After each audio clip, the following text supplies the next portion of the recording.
This is Dan Jurgens, and if you want to have a good time, keep listening to the Krypton Report.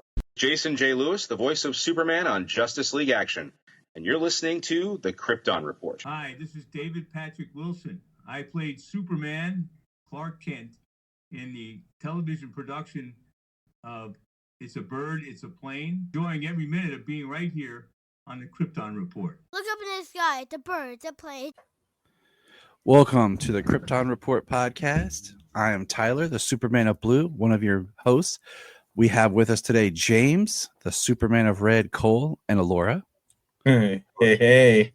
Yeah, she's just watching. We have special guest Levi. What's up, buddy? We're all rocking our shirts.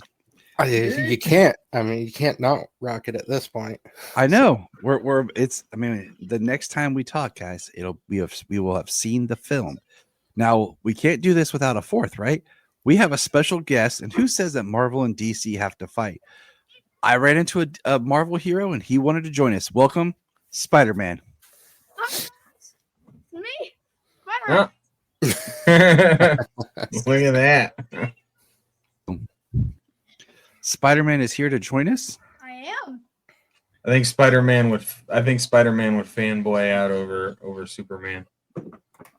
I do too. Yeah. So make sure Spider-Man's mic is working. Yeah, my mic is working. Now, everyone who's listening, our last episode, we had our friend Connor with us, and we talked about what we don't want to see in the film. But before we get started, we're going to talk a little news. Now, as most of you know, some of these episodes are all recorded out of order, so the news gets a little shaky because I am in production right now of directing It's a Bird, It's a Plane, It's Superman for our local theater. And if you knew, like, Spider-Man, you've met my son Solomon before, right? Yeah. If you didn't know, he's going to be Perry White. So I didn't know that. yeah, Solomon's going to be Perry White. He's now, when people ask me who my favorite Perry White is, I, have to say He's a little biased. Yeah, I'm a little biased now. But let's get into some Superman news. I'll tell him later. All right. My first thing is, here's some more images of some of the toys. Is that a frost giant? And look at it says Fortress of Solitude battle set. Is it a Yeti? Right. Is this going to be in the movie, or is this one of those, designed for the toys, Right. Just a thing for the toy line. I'm convinced it's an ode to Superman Lives, where Jason Peters wanted him to fight a polar bear. Gosh, the dude. And then we have confirmation it's the Justice Gang. Where am I? I don't know. That's why it kind of looks like a JG on the front of their uniform. Justice Gang. Yes, exactly. And then here's some more of the toys. Like this one right here. Lex is in a power suit. Will he be in it in the movie? Don't know. Probably. But we saw they had a Jesse Eisenberg figure on a Target exclusive in a power suit, and that wasn't in BVS. So, but this is the figure that Levi and I had a very long discussion about, which is Ultraman, because all the toys and pictures he looks purple, but in the film he looks black. And McFarlane just released their battle damage one, and some people are saying the black suit is after he's been in battle damage. Wait, Ultron? Ultraman. Oh. Sorry. I know. Wrong universe. Sorry. Wrong universe. We got some new posters. I like the one with the color. I'm not a huge fan of the bluish silver symbol. What do you guys think? Color. I'll take the color one. Now I prefer the color one, but the other one looks pretty. It's a really cool reminiscent of 78's posters. Yeah. I like this kind of shot from the trailer of the symbol, but I love this shot right here. It's in the trailer real quick of him flying. It just looks so good. It does. I mean, I think flying is kind of a easier thing now these days. They've developed so many different rigs to do so many different types of aerial flying and aerial combat. Yeah. I was thinking about the other day, people talk about green screens and problems. I was just thinking difference is like Hollywood's always used screens. First it started as matte paintings, as backdrops. Then it became like rear projection, and now it's just all that's been replaced with green screens and everything. Here's my cup I got to Dairy Queen. Tickets go on sale June 12th. Mark Waid loved that they named a street after him in the trailer. Mm-hmm. My movie's coming up next year. June 12th. That's like 2 weeks away. Yep, which is 2 weeks away and 1 month till the movie. So I like these posters. Well, this one right here. I want that one. I've got the first poster they released already, but that one is amazing. And then here's like this is like a motion poster they released. That was pretty cool. But I like this one with him with the arms crossed. This is my new favorite meme. I sent that one to you. Yes, you did. And I laughed so hard. I sent it to Jania, and she's like, yeah. I sent it to Jamie. She said the same thing. This is a shot we got of David right here. Full on. Awesome. That's yeah. the best shot we got of him. And then here's That's a pretty good shot. Here's some lunch boxes.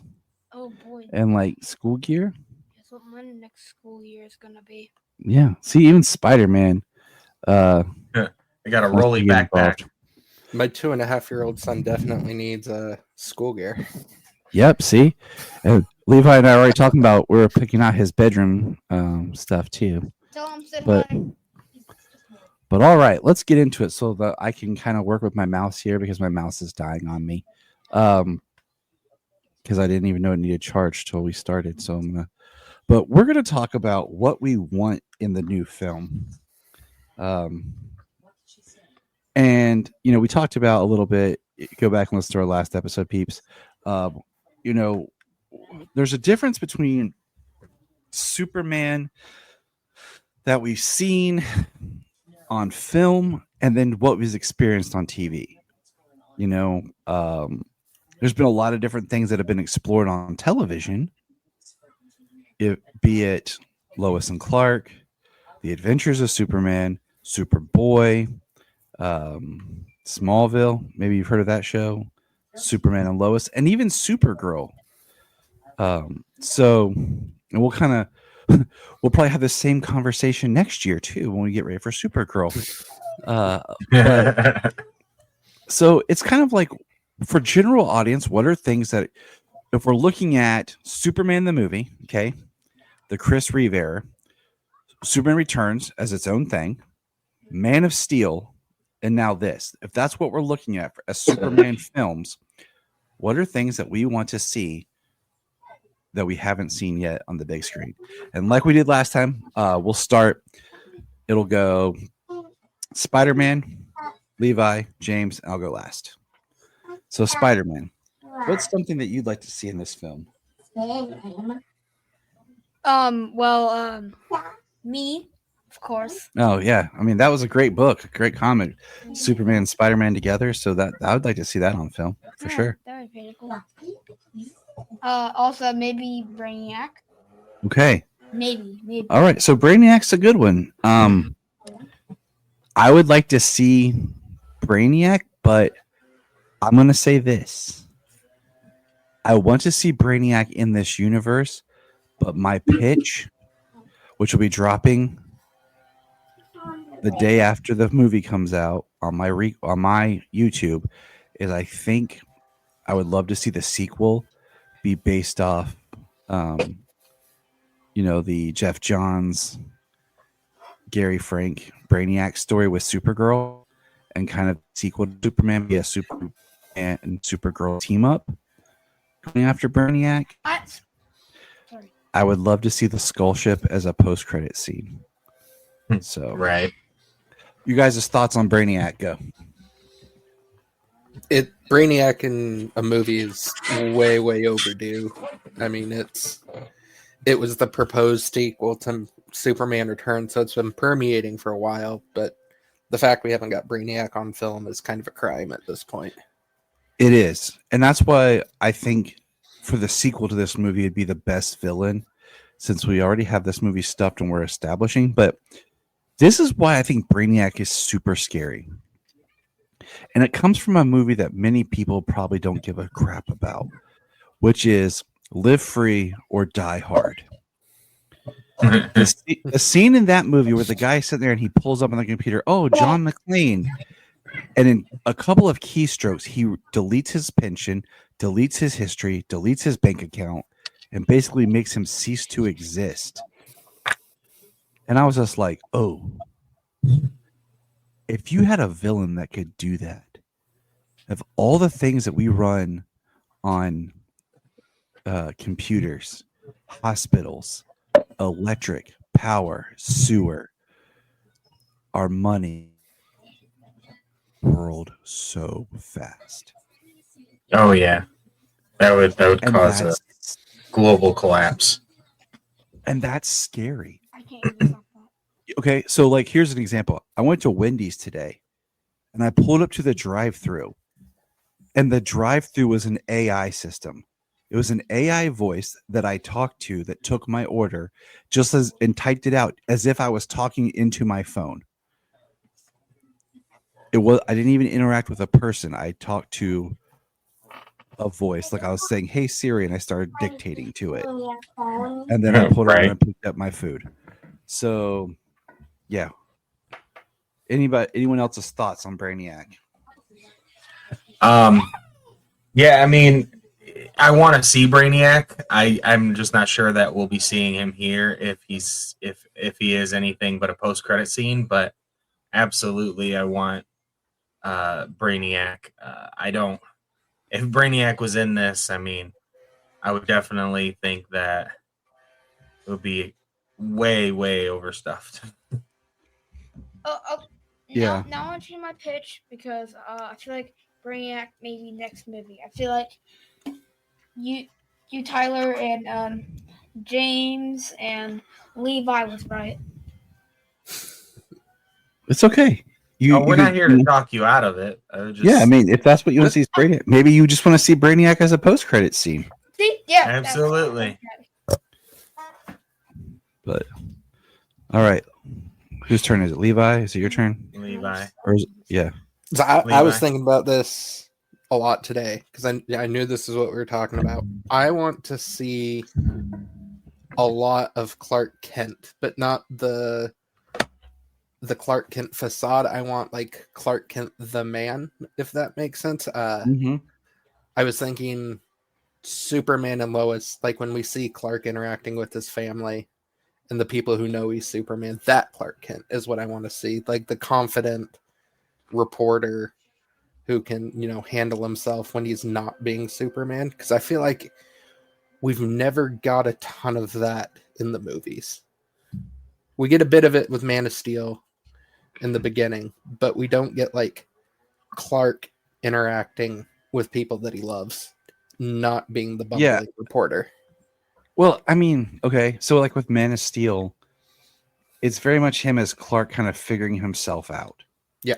And then in BVS, his Clark, interacts with Lois in that, and that's it. Like the people that he gets to interact with is very small.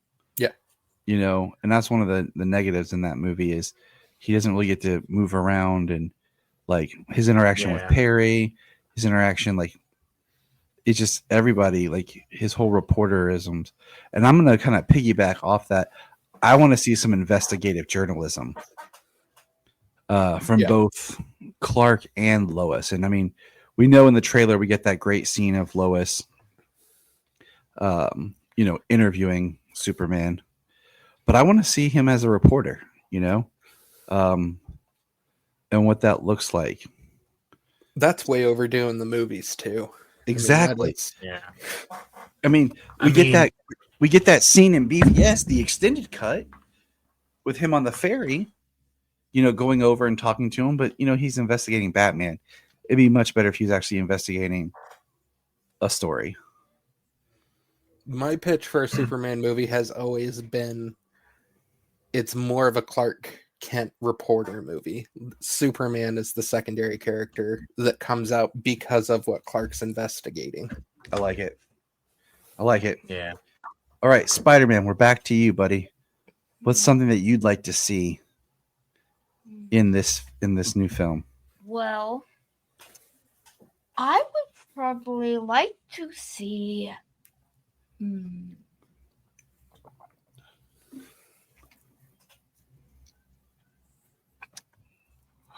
I would like to see. Sorry, Not J. Jonah Jameson? not J. Jonah Jameson. I mean, he bullies me every single day. Okay, I want to see a little bit more Perry White. Okay. Not because Solomon's my best friend, and I don't know where he is. Solomon, you up there? I agree. I'd like to see a good, solid Perry, because this is one thing that Solomon and I had talked about when I cast him as Perry and stuff. Is like we watched some different things. Perry's an unbalanced character because some iterations he seems like it seems like he was J. Jonah Jameson, and then J. Jonah Jameson came along and stole his identity, and they've never been able to get it back. Yeah, Jane Jim saying. And I think that's why they kind of made him more this fatherly figure on Lois and Clark. Because I was watching some of the George Reeves series, and Perry he's mean. Like, he is mean to Jimmy, especially. Like, not just like antagonistic. Like, he's mean to Jimmy. I think there's a bit of that with Frank Langella and Superman Returns. I agree, and he's okay. So I'm not saying this against him. I feel like his Perry's lazy. Like, he's very low energy, and not really bringing anything to it. So, Solomon asked me like who's playing the new Perry, and I was like, hey, remember when we saw Thunderbolts? He's like, yeah. I was like, the guy who was on the Congress? Yeah, that's Perry. He's like, oh, cool. So, all right, Levi, what would you like to see in this film? I think this is more of a continuation of what we saw from the Snyder movies. The action has to continue to be top notch in them. We can't take a step back with Superman now, especially because Superman and Lois was able to pull off good action on a shoestring budget. We need the movie to deliver the big action set pieces and have them be good. Yeah. Yeah. And I mean, to piggyback off of that, what I want to see in this is the Justice Gang in action. I want to see what they do there. You know what I mean? What kind of hot girl are we dealing with? Mr. Terrific looks awesome with his T-spheres. They look like they can do a lot of stuff. We got Metamorpho, and then, of course, Green Lantern. We've only seen the one bit of the construct, and Nathan Fillion is really pushing hard with his time of playing Guy Gardner. Okay, he's really owning it. I mean, have either of you guys listened to the DC Showcase on Max or just wasn't he just on that? Yeah, it was just Hot Girl and him. Because they've been doing like pairing up like two actors in the interviews. Yeah, and he was talking about it was his idea. He made sure that James did the bowl cut. He's like, we have to do the bowl cut. I saw the bowl cut part. He's like, we can't not do it. So I was telling Solomon, I'm like, yeah, Guy Gardner, the character is a douche, like a lot of times, but Nathan Fillion is just an awesome actor that you'll like Guy just because it's Nathan Fillion. Yeah, I mean, you'll like him because it's Nathan Fillion, but Nathan Fillion can play a douche. Like he's actually played real bad douchebags in movies and shows. Like he's a great character actor. Like he's got so much charisma that he makes a fantastic good guy or even anti-hero. I But think, he can play a total sleaze too. I think I'm going to get Solomon and we're going to watch Serenity. So I think just so he can see some cool Nathan Fillion. Yeah. So. Don't do that, because then he's just going to want Nathan to be Hal, like we all did for 20 years. Right. I know. You know, if it's funny, they wanted an older Hal. He's been the fan cast for 20 years, and now he's playing Guy Gardner in live action instead of Hal. Yeah, but you know what's crazy is that you could take Kyle Chandler and Nathan, and I think flip them, and they still would both pull off the roles. I think Kyle Chandler's a good actor. I think he could be a Guy Gardner. Yeah, I think Nathan's Hal. It would be different, but it would definitely, he could pull it off. The tough thing for me is I love the animated Green Lantern series they did back when the Green Lantern movie came out, and Diedrich Bader does Guy. Yes. And it is so perfect. Like I hear Diedrich Bader as Guy now, like when I'm reading comics. Like he is he so does it. perfect at it. That's when he gave Guy the cool hair, like, you know, like slick, pushed up a little bit. That was a great show. Solomon really loved Razor. TV series was so underrated. It was so good. It was so good. It was. All right. James kind of circled to one of my things is I hope, and it'll probably be saved for the TV show, I need to see Guy in the bomber jacket and not just the Justice Gang uniform. I think, yeah, I have a interesting theory on that, so we'll see. To throw out something you want in the film.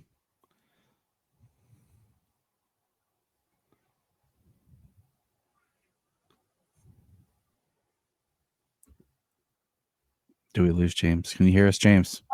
Yeah. Okay, it's your turn to throw something out that you want in the movie? Oh, I had just piggybacked off of. Yeah, okay, I'm just making sure because we're all kind of talking around stuff too. I don't want to like skip everybody. Yeah, no, it's okay. No, we're good. This is my like, next point was some stuff with the Justice Gang. I'm gonna kind of double see what they're about. Yeah, I'm gonna double these two I have up. Is Superman interacting with different people, like people groups and stuff like that? But I want to see him speaking other languages.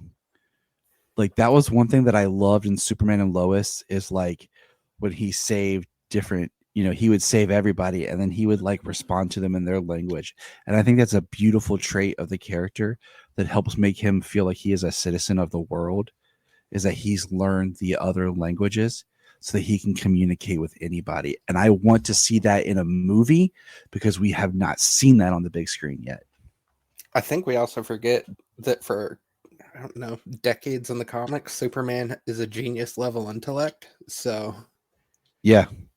I mean, he would be, his brain would be, you know, highly adaptive, and not even just because his father was a scientist, but like he would be able to think faster. His brain would be healthier, you know?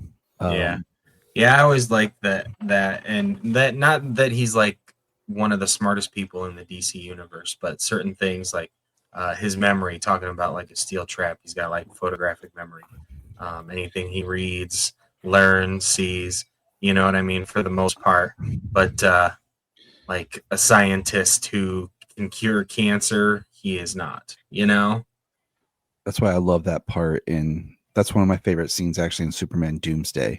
Yeah, is when he's not like, for lack of trying, but how to beat cancer, and then in the juxtaposition, Lex figured it out and's like, okay, now sell this. No, he was in control of it. Swan figured it out.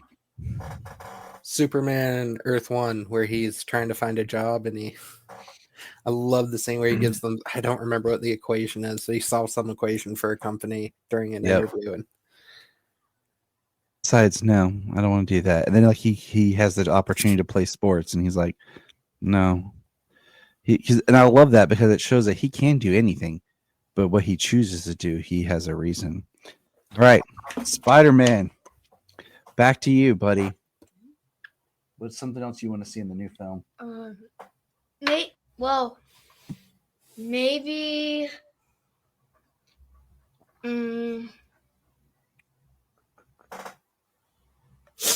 I would like to see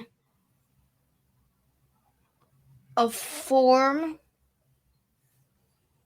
kind of a teeny, but like very quick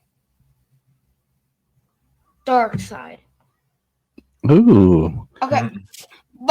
And you know what? I'm not going to say anything bad about that because, like, I just rewatched most of the final season of Smallville because always hold on to Smallville.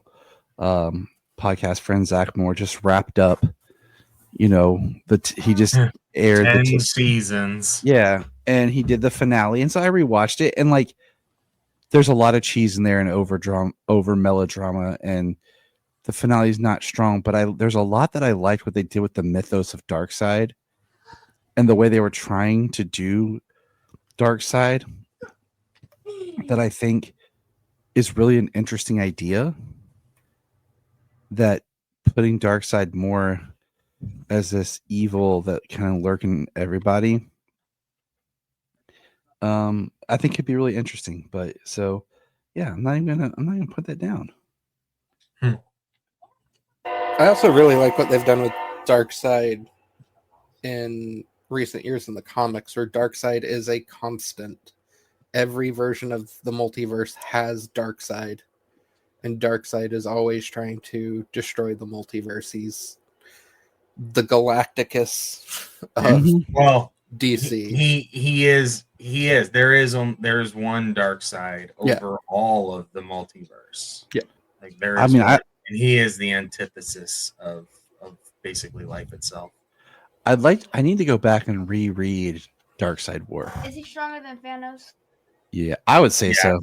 Darkseid would whip Thanos. Yeah. The only thing Thanos would have over Darkseid is if he had the Infinity Gauntlet or like the Power Stone. But Darkseid would be only if Darkseid existed in the if he went to the Marvel universe. Outside of the Marvel universe, the Infinity Stones don't do anything. Yeah. All right, Levi, what's something that you want to see? Comic. Something else.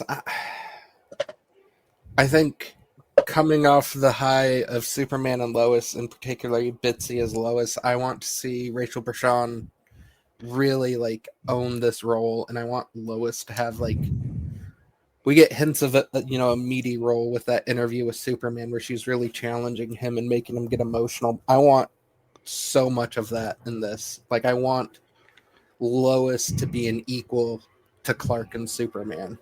And I'm just going to add to that real quick, Jania, because I asked her these same things, and she went over a lot of the same things I already had, but she commented a high quality Lois Lane. So I think that's something we all want,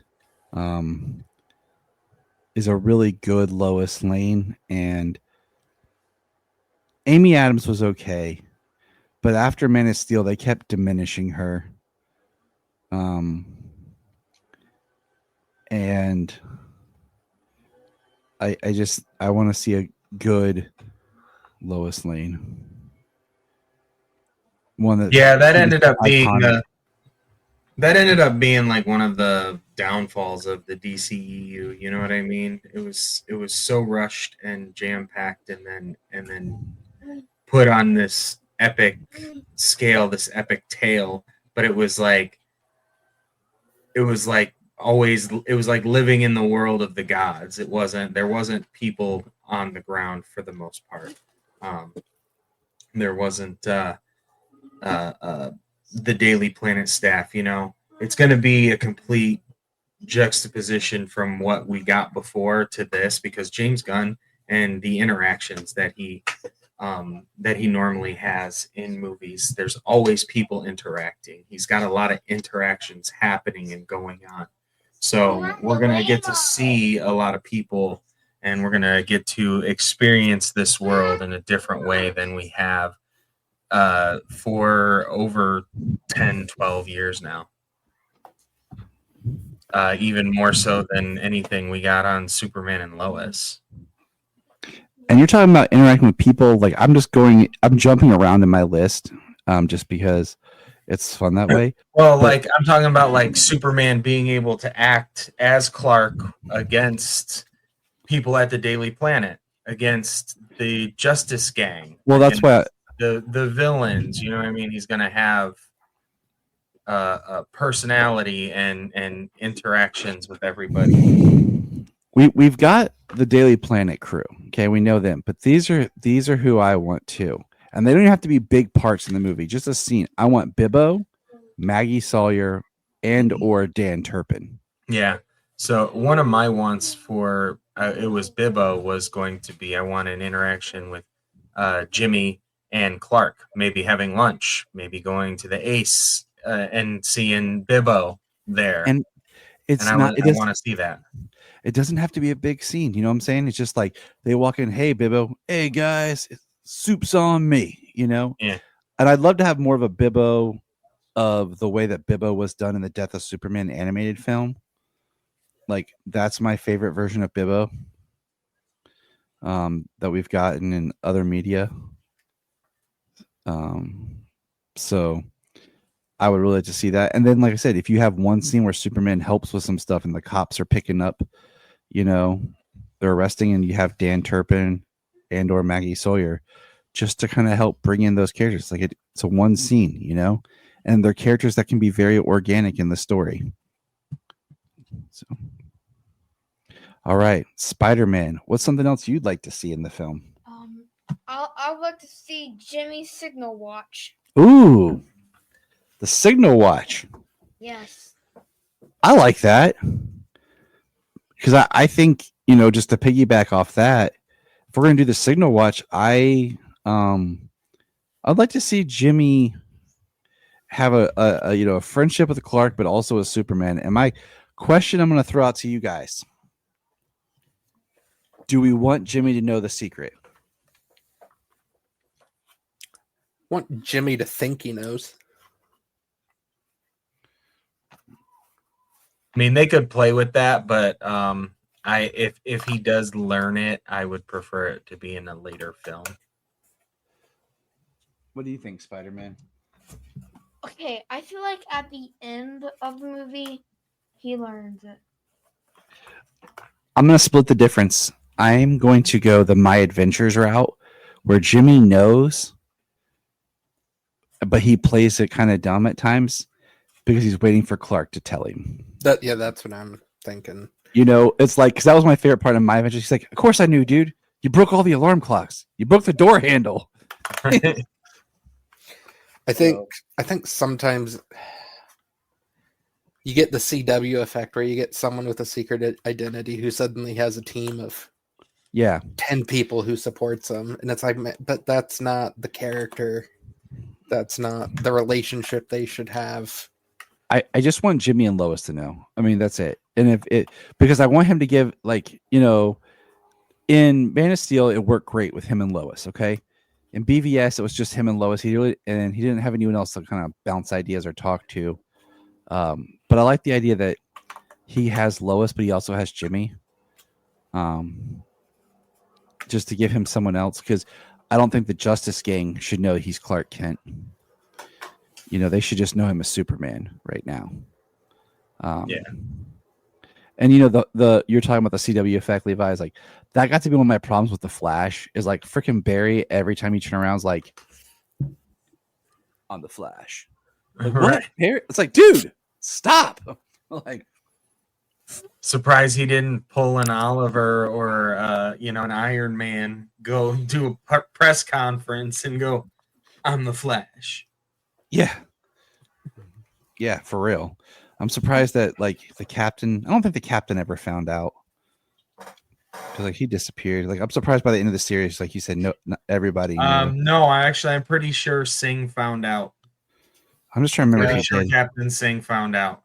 And I say that because I love the Flash, but not when Eric Wallace took over. And I've never met the man, But I just want to say that Eric Wallace, like I've looked at your career, and it seems like every show that I love that you get on is when the show goes downhill. The Flash, Teen Wolf, Dexter. Okay, that's three. That's three, buddy. Okay. Not that you don't have skill or talent. Okay, I'm not being mean. There's just something there. But Right. so the Signal Watch with Jimmy Olsen. Okay. All right, Levi. What's something else you want to bring into what that you want to see in this film? It's something we know we're gonna see, and it's probably only gonna be a cameo or the post credits. I need to see Millie Alcock in the suit. That's on mine too. Yep. It's That's one I mean, they announced early on in the process Supergirl's going to be in this movie. So I heard, like one of the things I heard was he was watching Crypto for her, or like she picks up Crypto or something. So I would love to see like a post credit scene or something with her, like coming to the fortress. I don't need her in action. I just want to see her in the suit. She walks up and talks to him, and they would be stupid not to have a post credit scene with her, since her movie technically, when this movie comes out, will be 11 months away. Yeah. And I'll say this, fellas, I'm really excited for that movie because it's the first thing from the new DC universe that's not written by James Gunn. If we're looking at Creature Commandos, Peacemaker, potentially The Suicide Squad, and Superman, that's all James Gunn. Right. And this will be the first movie that's not written by him. Man. There's That's pretty wild. online. People are shipping me and Supergirl together. I don't know what is it. I mean, I think that's pretty. I mean, Spidey, that would be pretty cool. I think you and Supergirl, that could be cool. Yeah. It depends on if you're on or off again with MJ. Yeah. MJ's overrated, bro. Let's don't talk about MJ. Yeah, we don't talk about MJ. Yeah. We don't talk about Bruno. All right, James, what's something that you want to see in the new film? DC tomorrow. So what I want to see is how much does he know about Krypton, or if we're going to see any Krypton at all, or if is it just going to be like from the Fortress, I want to see at least some representation of this Krypton being different than others. Okay. And for those who haven't listened to the episode, I said that I don't want any Krypton in this movie, other than the Fortress. I would like to see Krypton be explored in the sequel. That's part of my pitch for the sequel. Well, if we're in the Fortress and all we get is the Fortress, but we get to see the Fortress, a slight bit of exploration. What his fortress looks like. If he's got these statues with the, holding up the planets, or if he's got collections or different rooms. The statues in the Fortress is on my list. Like, I want to see it. The statue. Is it a museum? Is it a zoo? That's on there too. Like having the zoo, like you said the other day, like, I think it's too early for the zoo. And I said, And then I thought, you know what? It wouldn't be bad if he had started it. He don't need a super extensive one. Right. But it happened pretty quickly, honestly, in the animated series. It was in the first season where he got the zoo from the Main Man episode. Two-parter. You know what I want with his Kryptonian heritage, and this would probably be a sequel or in Supergirl. So I don't remember who he's talking to in the comics, but he's talking to a Kryptonian for the first time, and they're like, "You speak like you learned Kryptonian from a history book." Yeah, and he has to be like, yeah, that's actually how I learned it. Like, I want that like awkward interaction of someone else realizing, oh, like, this guy's Kryptonian, but he's not Kryptonian. It's like when people come from other countries and they learn English. There's just a different inflection and everything to it. So you're saying. Um, So you're saying. Hold on. yeah, Spider-Man. So you're saying it's when they go to Japan and you learn Japan from textbook, you come back and It's a different way. Like with any language, when you grow up and you speak it and it's common and you're comfortable, there's just a different way that you say it than when you learn it through like an educational system. So, all right, my turn. Because I kind of piggyback there. I want the parents alive. I don't want it. I said before I don't want to see Jonathan Kent dead, so this is an extension of that. I want both the parents alive for the whole movie. That would not be like Uncle Ben. Yeah, sorry about Uncle Ben, Spidey. What are your thoughts, Levi, about like with the Ma and Pa Kent in this film? I mean, I can go either way with Ma and Pa Kent being alive because my first big Superman exposure was Smallville. So we got 3.5 seasons of Pa Kent being alive in that. He died in season 5. 4.5. Yeah. 4.5. So I can see keeping them alive this movie, and then maybe for once one of them dying doesn't have to be some sort of lesson to Clark. People can just die sometimes. They do. And my pitch, once again, my pitch was if I'm pulling for a sequel and I'm pulling from that Brainiac attack story, Jeff Johns killed off Pa Kent in that story. Because it could be a very dramatic scene where Brainiac is attacking all around the globe and you have Superman and Supergirl fighting and Clark is fighting, and then like you're cutting back and forth, and Pa and Ma on the farm, and something happens and Pa has a heart attack and just dies saving Ma, and Clark's fighting and flying and he hears his dad's heartbeat stop, but he can't fly to him, like, and you just see him scream as like he just punches through the skull ship or whatever, like that could be a really great moment, not let me die, son, by the tornado, when you can run really fast and you could probably ran over, grab me, and move me back before anybody knew what happened. Because I watched 10 years of Smallville. I know he can run. Okay. And then he dies saving the dog. That's the part that, but I understand what they're trying to do, but we'll complain about that later. But I just think when you have the option that Superman, like, because he's listening for his parents, you set it up where he hears Jimmy's heart, he hears Lois, because everyone has a different rhythm. He hears Ma, he hears Pa, he knows they're okay. But then all of a sudden he hears Pa stop. And his mom's escalates, but he can't go to him. Like, that is some sweet trauma. James Gunn, you can take that, okay? All right. Because we know he doesn't listen to this. Spider-Man, what would you like to see in the new film? Well, I think it would be interesting to see not green kryptonite.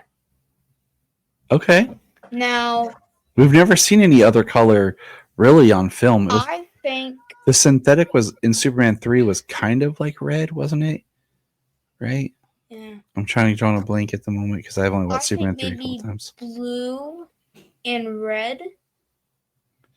And then the next movie, like Lex finds blue and red kryptonite. Pretty easy, okay? Okay. Then he dives deeper and tries to find this green kryptonite. Okay. So I think that's how you should play off the movies. Or the movie. Okay. We've never seen blue kryptonite. I mean, you're not wrong. All right, Levi, something you want to see? So this is more of we need them to define what Superman's powers are going to be in this universe, because I think sometimes we fall into the trope of like Superman is limitless and can add new powers as the story calls for it, which is fine. That's how comics work. It's been 85 years. But one of the few complaints I had about like Superman and Lois is Clark could literally hear across the world. And like the powers need some sort of limit. Yeah. In my opinion. Yeah, he could hear across the world, but then like when his kid's in trouble or whatever, he doesn't hear. Only have to use the ELTs. Yeah. So yeah, I agree with that. Setting it up so we know he has some sort of bounds. And I think kind of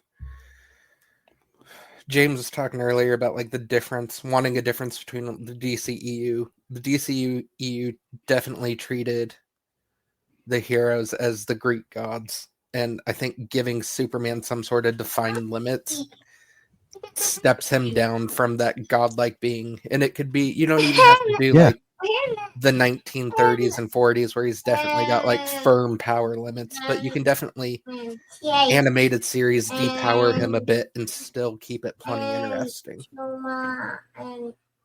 Oh yeah, if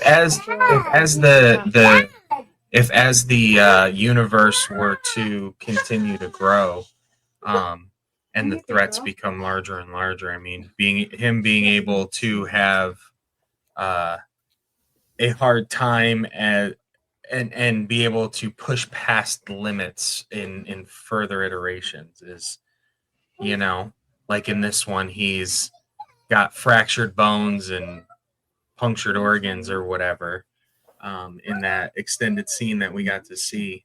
So, is he going to be more invulnerable after that type of beating? You know what I'm saying?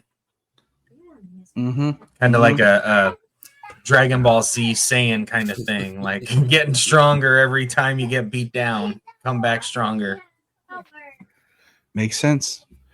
All right. Mine and I think we'll get this, but is honest goodness with lots of heart.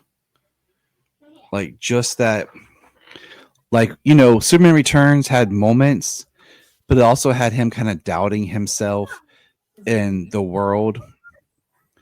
And once again, Superman didn't enter people. And then Man of Steel, like it had like him finding himself.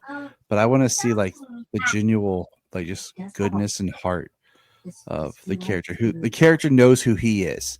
Like I think that's one thing is like he knows who he is, and the world just has to kind of catch up to realizing who he is. Yeah, exactly. That sounds good. All right. What I want to see is the Lex power suit. Lex in a power suit. Yeah, good Lex. Yeah, power. 2 live action film Lexes and 2 sets of toys with him in a power suit. I don't want that to just be a friggin' toy thing for 2 movies. Here's my question. I'm gonna throw out to you guys. Which Lex in a power suit did you like better? Michael Cutlass or John Cryer? I would say that I liked the design of John Cryer's suit more. It was kind of more comic book reminiscent, even though it was CG, whereas Cutlass was the steel suit, which was a practical suit, and it looked good, but it was also very like Spartan-esque from Halo. It was very Halo-esque. So, and it was only gray. Yeah, what kind of universe are we going into? I would have liked if when he took the steel suit, if he would have like changed the color, changed some things to it, because it was Lex basically in the steel suit. but I like what Cryer when he had his own suit built. I thought that was good. So, I want to see a scene in this movie where it's like I love the idea of having something small scale where Superman like stops some bank robbers or something, and he just kind of like messes with them. You know, it's like it's playful. He stops them. It's playful. He uses different powers. You know, like it's it's like I love heat vision, right? But like in the Snyder films, heat vision was used a lot, which isn't bad. But like he has other powers too. Like he didn't use his super breath until he fought Steppenwolf. Like, you know, let's see some breath. You know, microvision. I would something else like microvision or like enhanced like zoom vision or whatever. But also like in where he can focus and see like radio waves. Where it talks about how he can fly around radar because he can see the radar. So if he wants to be invisible to radar, he can because he can see the electrical transmissions. I think that would be pretty cool. See, now I'm just envisioning a scene that's a hybrid of the bank robbery from Superman Returns and the ATM robbery from Spider-Man Homecoming. Yeah, Like with a dash of the Death of Superman scene at the beginning. Thank you. Yeah. Like I don't want Superman like going full James Gunn cracking jokes, but something like, hey, guys, we did this last month. How did you get out already? Yeah. Like, exactly. It's just something kind of like that where he's being kind of playful, but he's not cracking jokes, not cracking wise. I'm Like I'm the like one this that guy does. does, you know. Yeah, like that one does. Like in when he was with Supergirl and the guys get out and they unload their guns onto both of them and then he walks up and punches Superman and he's like the guns don't work. Why the punch? Why I never got the punch. Like Yeah. that's perfect. You know, that's a perfect example. Now here's one from Jania. Okay. She says he deals with threats that are more earthly and not extraterrestrial. And that kind of extended from her point of view of not wanting Zod in it as well, but like showing what he means to Earth without having to fight aliens. And I'm like, I agree with that. Like it'd be cool to, you know, not have to have an alien invasion for his first go. All right, Spider-Man, you got anything else you want to add? I got a couple more points, but yes, I do. I really think that we should see. I would want to see Superman while he's changing going to a photo booth. oh, you want to do a phone booth? Mm-hmm. That could be cool. I want to, or if you're like me, just go to random high school and Just change into high school? That's weird, dude. It's weird. that's all I have. Okay, I'm at school. Are you in high school, Spider-Man? Yes. Oh, we just learned something about Spider-Man. I think it could be interesting, like, you know, like what could we replace, like phone booth, like a telephone booth now, like since you don't really see like phones, but like a booth you could go into and like what, like, you know what I'm saying? Like I think Like the only thing that's close to that anymore is those hurricane things. You know, you go in and you close it and it blows wind all over the place. Yeah. I'm trying to think. I have something. I just can't like. There's photo booths, but they did that before too. Mm-hmm. Like behind the curtain. I'm thinking like and this would only really work at like the Planet, but little like booths set up for webcam meetings. Yeah. Like my work has some of those like in the actual office. They're like in our lobby where like people can go take phone calls or do meetings like real quick. So yeah, that could be really cool. I'm just thinking too, like there'd be, if there was a scene where like they're at a museum or something, like they're reporting at a museum, and then he's trying to duck, and as he's ducking out, it's like it says like the 1900s, and there's like there's a phone booth there at the museum, and he just kind of like ducks in and changes. I think that could be, you could pull that off as like a gag, or even a joke about how he wishes there was phone booths. Like, oh man, I'm running out of places to change. Like that was like one of the cool scenes in Superman Returns is when he flies, up the elevator shaft real quick, and he just Somehow the pumpkin in my house. Yeah. Was Aunt May not knowing? Yeah. All right, Sorry, Aunt May. Whose turn? Is it Levi's or James's turn? I think Levi's, but I think we've just been bouncing around. Yeah. Go ahead, Levi. Yeah. I've got 2 left, so I'll go with this one.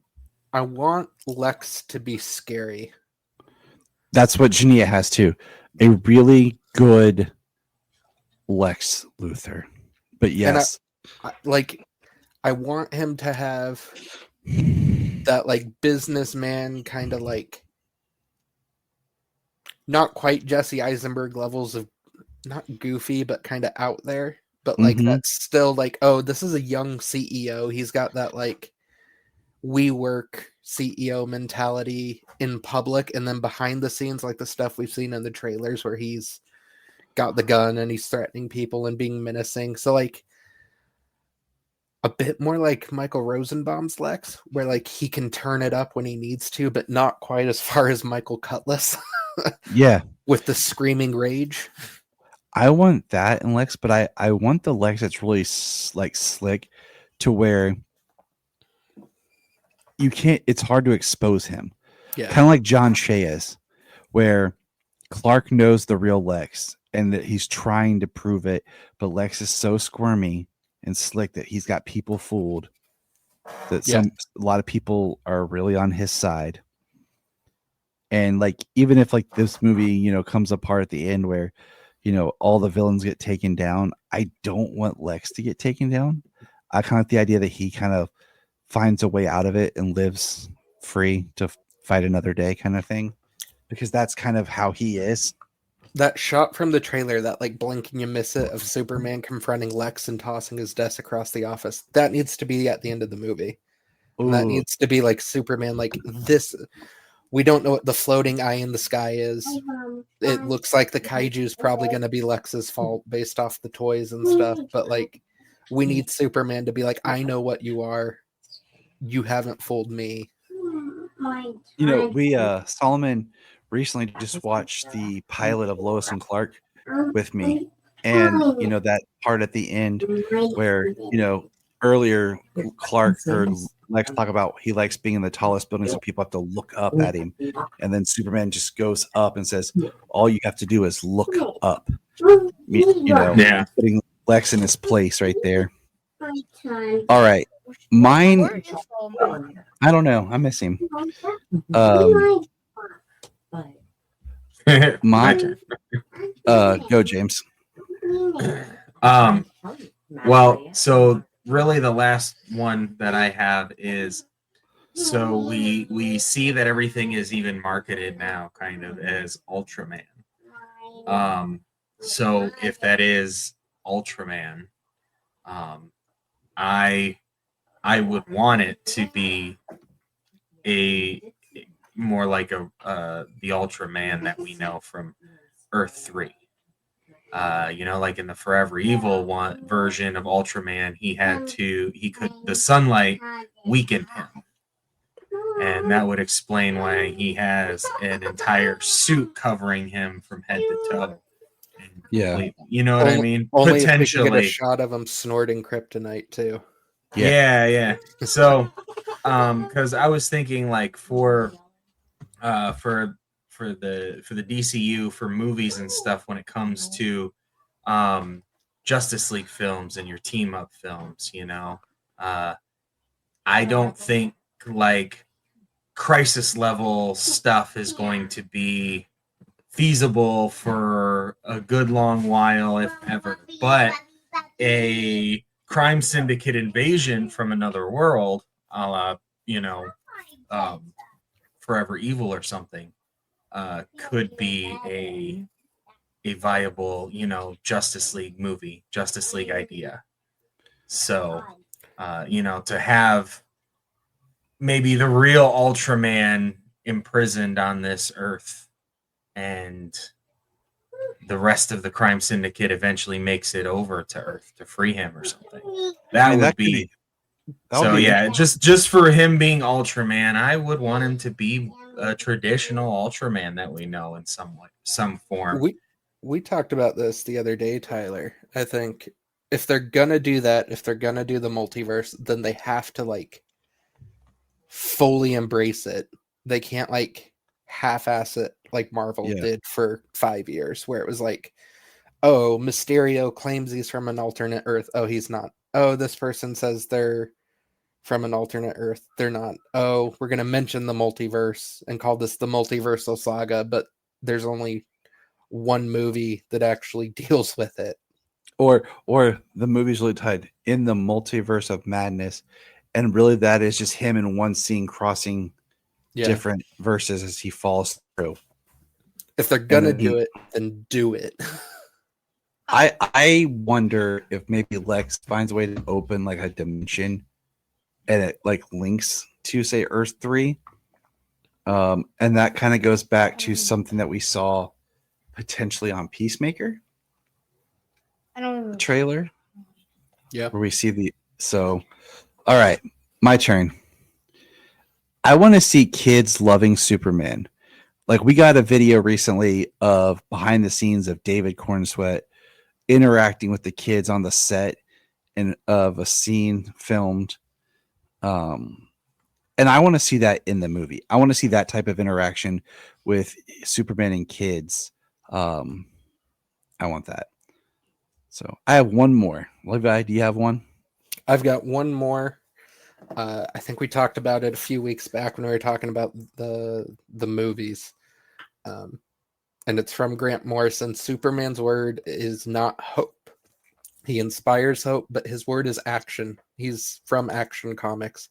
So I want to see Superman inspire hope, but I want to see him do it through his actions. I don't want, and as much as I love Zack Snyder and Man of Steel and Batman vs. Superman, I don't want to be preached at about how hopeful he is. I want to be shown and how hopeful he is. I had the similar thought when I was watching the Smallville finale, and Clark's just like, I believe in you. I believe in you. Well, that's great, dude. Like, that's words of encouragement, but you're just saying words, and it's not really going to break me from Darkseid spell. Yeah. Like, I need dramatic actions. Like Reliant K said, actions speak louder than words. James, you got any more? All right. My last one's pretty simple. And I know it's not always like practical because of, stuff. I want a good shirt rip. Like, I want dramatic, but like good. Like, Cavill got the shirt rip right there at the end, which is kind of like a button on his Superman. Tyler got a good shirt rip. I think all of his were great. And Supergirl, his shirt rip's awesome of him like throwing the tie. And then, he got the cool shirt rip for the Fleischer costume. And then he got the good short rip in the Arrowverse crossover, Elseworlds, where he's on the farm and he's in this and he just. I even got a shirt. You got a shirt rip too. Yeah. Which I think was okay. The one in Superman Returns is kind of lame, especially when you know the history of that. The one in Smallville is kind of lame when you know the history of that. And then Superman the movie, the Superman 3 is the best shirt rip. Superman 1's is cool, but it's like really slow. He's like pulling the shirt over and walking across the street all slow. So I want a really good shirt rip. I think we get it. So I think we talked a few weeks ago, the scene in the bullpen where he's turned into, I bet we get a shirt rip right after that. Yep. All right. I skipped over these, but we'll go back to, I got a few more news things that I found. As anybody who's listening to this, we know that the movie is right around the corner. So any things that you want to see, let us know. So let's real quick, we're going to talk a little Peacemaker here. So Peacemaker, the season 2 takes place approximately 2 years after season 1. Will debut a new opening dance sequence at San Diego Comic-Con. Michael Rooker's character is Hunting Eagly, that douche.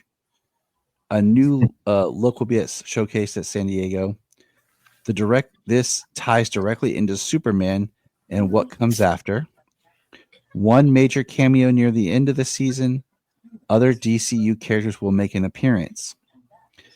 Man, I'm so mad because for So 2 Dogs. weeks after Superman Peacemaker season 2, will the dance scene will be shown at San Diego.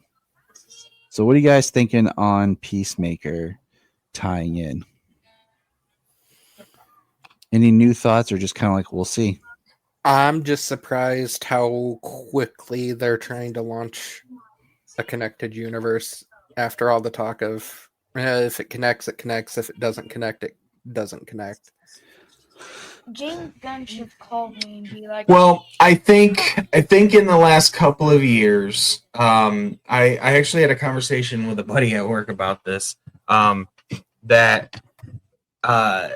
So Marvel with the multiverse that they've done the last few years, everything post Endgame, it's been building up to this multiversal stuff, and Marvel's strategy has always been to release their schedule and kind of, it kind of hints at things to come, so they have that bit of connective tissue that people are trying to theorize what's coming. Well, they've been doing this multiverse saga where they've had different things from different corners all over the place, which inherently makes everything disconnected until it isn't. These things happen in different locations, totally away from everybody else. And that's kind of the way that this whole thing for Marvel has gone. And I think at the moment, what he's probably seen is that if there isn't any connective tissue and there isn't build up, then people lose that interest as to what's happening and what comes next. So maybe he's seen that and he is starting to put that into the DCU, so we don't have just these random things that don't necessarily connect, even though they are in the same universe. I think maybe that's just adaptation to what we've been seeing, because I think that's what the MCU is trying to do themselves moving forward, is give more of a path at the end of each film, have less things that are outliers as opposed to something that progresses the overall universe. I'm telling you guys, because people just aren't ready. I'm sorry. It's just, when they first started, it was like all these origin stories, and then and you cared about the characters, and then when they teamed up, and then you continued to follow those characters and get more and more invested in those characters, and then all of a sudden, post Endgame, those characters are not around anymore. So they tried to do something different, and they didn't do that like origin story and then invest in all these characters and see where it's building to, and then that goes into, like I said, everything being inherently disconnected. If they didn't travel back in time, I'd be gone. It's true. James Gunn says Peacemaker season 2 will include other characters from Superman and other parts of the DCU. There might even be one really, really, really big cameo near the end of the show. I might try to go to this live podcast put on by the Siegel and Schuster Society with that House of L, July 11th in Cleveland. I'm gonna try that. But I'm telling you guys that the Suicide Squad is part of the DC universe. Like that movie, because of Peacemaker and everything, and it just makes more sense to just have that be part of it. With whatever they pull off in Peacemaker season 2, we'll see. But it all works if you just drop Peacemaker seeing the Justice League at the end of season 1. And I made a whole video. It's on TikTok and on YouTube Shorts explaining it. Or look at that popcorn bucket.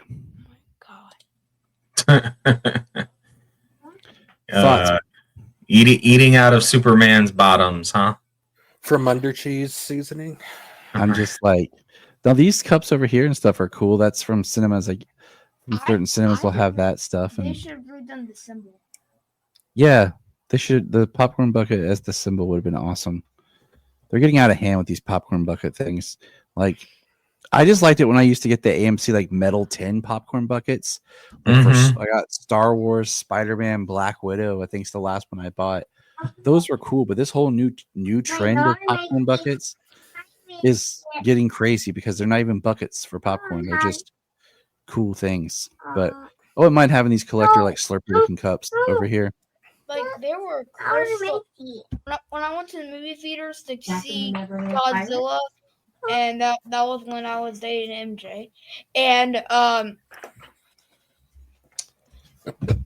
I saw this crystal Godzilla bucket. It was $40. It's like a crystal giant bucket that was like $40. It was crazy. It's pretty cool. So here's a list. Here's a look at all the Dairy Queen cups. Okay, except it doesn't have the large cup, which I got the large cup right here. I got the lady gave me, so I have the large, the medium, and then the small drink size. So I have 3 of them. I need the mini and the kid size cup. So I gotta go back to Dairy Queen and just ask for cups. And here we go. There's Levi's kids future bedroom set right here. He doesn't get the pillows though. That's what I told Solomon and Sailor. I was like, I need both one of these sets, and I want one of the pillows. But I told James I'm a little bummed that it's like so anime, like cartoon drawing.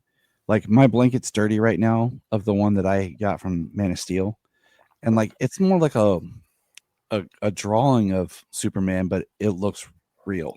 It's more of a realistic drawing than like this kind of anime-ish looking right here. But I want the pillowcases, and I'll probably buy these fudge stripe Keebler just because I'm a sucker for the promotions. Like I'm on the search for the dog bones right now, but this is the one that blew my mind. So we have Dairy Queen, but DC Studios will partner with Burger King for new DC Superman movie toys inside kids meal bags, and I heard that's launching in June. So there's Superman and Crypto. So me and the kids are gonna have to go on another hunt. We're doing it. Like we got when they did these like DC statue things, we went to multiple Burger Kings, and the one lady was awesome because when I told her what we were doing, she went and got us one of all the ones they had there at the Burger King. We got them all but Joker. Joker was the one that we couldn't find. So with this new lineup, I want Crypto, Superman, Mr. Terrific, All of them. and I guess Guy. I mean, don't really care for the engineer.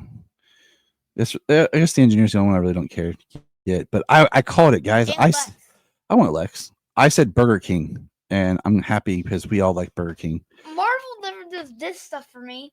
I know they don't. Marvel, Here's the big controversy we got that they pointed out that Supergirl was looking thick. So I just think it's crappy that people actually make comments like that. But DC Comics announces Superman the Kryptonite Spectrum, a 5-issue series from Ice Cream Man creative team W. Maxwell Prince, Martin Morezo, and Chris O'Halloran. The book launches this August and explores the different variations of kryptonite. That's pretty sweet because we've had so many variations of like red, what it actually means and stuff. And it would be nice to get a new kind of like, this is what this version is. Yeah, I'll actually want to read that. I ran a post where I asked, in Superman Returns, Jason's real dad should have been Richard White or Clark Kent, Superman. I think it should have been Richard, and they shouldn't have done the whole Superman thing. It was supposed to be Richard in the original script, but they changed it. I just think it's weird. It's one of those weird things. Last little thing here. Some new Target exclusive McFarlane's. That's a big brain. I want the new 52 Superman from Target. Definitely. I like it. It looks good. Yeah. I was at Target today and they let me down. These over here, these bizarre change looking things. No. I don't need big head Superman. This one appears not too bad. Lion Superman? No. And then we have this. I don't like these retro figures where they're like super small, and then they want to charge you like an arm and a leg for them. But I probably would buy Superman anyways from Superman the movie here. So Marvel needs to get me more toys. yeah. And then speaking of toys, so this is a Superman figure I just bought for $2. Okay, because there's a store here, and I gotta clean him up. That you could buy loose figures. Now, this figure came out in the late '90s, and what I learned, okay, was the symbol wore off, and whoever had this figure had a sticker of Superman Returns, and like glued that sticker over top, so that he still had a symbol on his chest. Oh man. I was so confused for a second. Yeah, that's part of why I bought it. I was like, I have to figure this out, but I was like, oh, I like this. This guy, whoever did this was original. So, but that's all I got for tonight. Spider-Man, thanks for joining us. Levi, thanks for being here, buddy. Can't wait to talk with you after we all see the movie. Yes. That will be our next episode, everyone. We will be talking and reviewing the movie and having all kinds of fun. And guess who Spider-Man is? It was me all along. It was. Oh I no! didn't know Solo was Spider-Man. My world just blew up. We gotta have a It talk, was son. Solomon We have to have a talk now. the whole entire time. Oh, Tyler it's time to have the talk. Yeah, for reasons. But good night, everybody. You guys take care, and remember,